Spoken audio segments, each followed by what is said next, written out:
Chittagong flower মিলে যোগদান করি। চিটাগাং ফ্লাওয়ার মিলে যোগদান করার পর থেকে আমি দেখতে পাই এই চিটাগাং ফ্লাওয়ার মিলের ওয়ালে ওয়ালে ধস নেমেছিল, শ্যাওলা পড়েছিল। এই মিলে 41 লক্ষ টাকা লসের গ্লানি নিয়ে এই মিলটি ছিল। প্রত্যেকটি শ্রমিক কর্মচারীর মানুষের মুখে কোনো আনন্দ ছিল না। ঠিক সেই মুহূর্তে আমাদের ডিএম মহোদয় যোগদান করে এবং মিলের ভার বহন করে। এই জন্য তাকে জানাই আন্তরিক শুভেচ্ছা এবং ধন্যবাদ।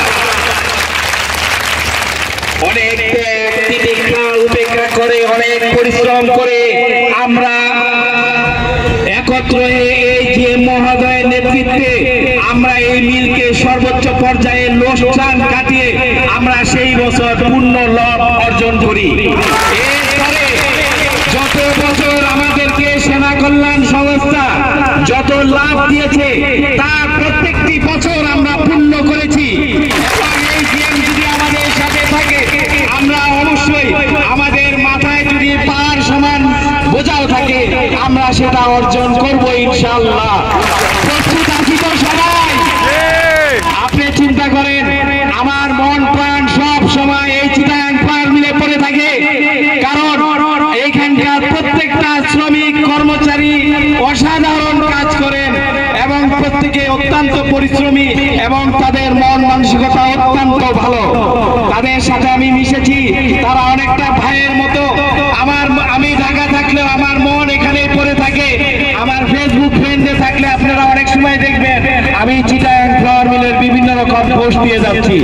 এই চিটাগাং ফ্লাওয়ার মিলের সেই জরাজীর্ণ রংচং যে ছিল না, আমাদের এই ডিএম মহোদয়ের সম্পূর্ণ আদেশে আমরা সম্পূর্ণ চিটাগাং ফ্লাওয়ার মিলকে মসজিদ বলেন, আবাসস্থল বলেন, সব কিছু আমরা উন্নয়ন করেছি এই স্যারের আমলে।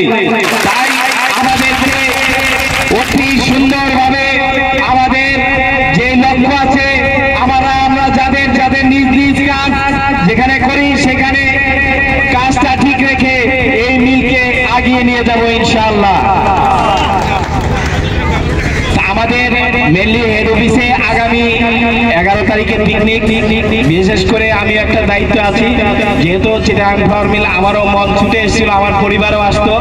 স্যার অনেক বলেছেন, মিলার সাহেব বলেছেন এবং সকলেই মানে বলেছেন, কিন্তু পরীক্ষা এসএসসি পরীক্ষা 12 তারিখ থেকে, এই জন্য আসতে পারে নাই। আমি আন্তরিকভাবে দুঃখিত। আর আমি সকলের উন্নতি এবং আমার জন্য দোয়া করবেন এবং এই মিলের জন্য দোয়া করবেন, স্যারের জন্য দোয়া করবেন, স্যারের পরিবারের জন্য দোয়া করবেন। সবাই ভালো থাকবেন। আসসালামু আলাইকুম ওয়া রাহমাতুল্লাহি ওয়া বারাকাতুহু।